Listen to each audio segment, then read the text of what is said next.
Joining me now from our London studios, James Chappel, a financial sector strategist at Olivetree Securities. Thank you so much for joining us today. Now, there's so much talk of actually, well, we don't have the details yet on the tests that these banks have to go through. Are you confident that they will appease the markets, that these tests will be credible?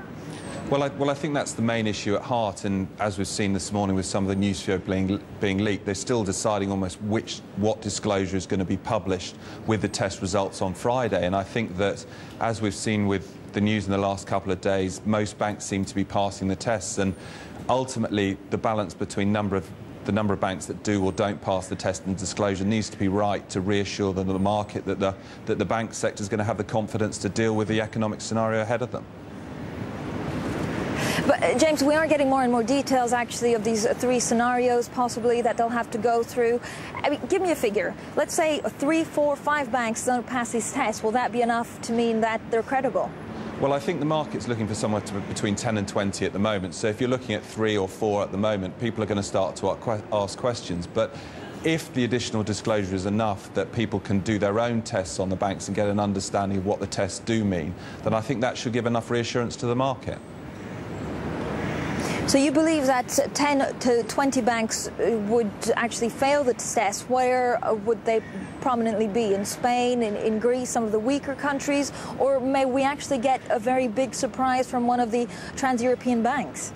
Well, I think ultimately we don't expect any of the major listed banks to fail the test. And I think what's changing over the last few days has been the number of banks that are expected to pass. For instance, flow was out yesterday that the Landesbanks had passed. And I think that people are beginning to bring down that number of banks they expect to actually fail the test. And crucially, I think the most interesting story yesterday was the Spanish finance minister saying all the Spanish banks had passed the test, but that was quickly retracted in terms of those comments. So I think, you know, the key for many people remains Spain. Can Spain deal with the issues within the cajas? Can they, you know, release disclosure that people feel confident that they are able to handle the situation? And ultimately for us, the biggest question mark is the EU showing that they're coherent, that they're credible, that they can deal with the issues within the banking sector. That's really what the market's looking for. And James, do you think they are coherent and dealing with this in an appropriate way? Some analysts have been telling me, well, look, guys, it's the European Union. We can't expect too much. There are 16 different countries, and these things take time. This is just the first stress test being published.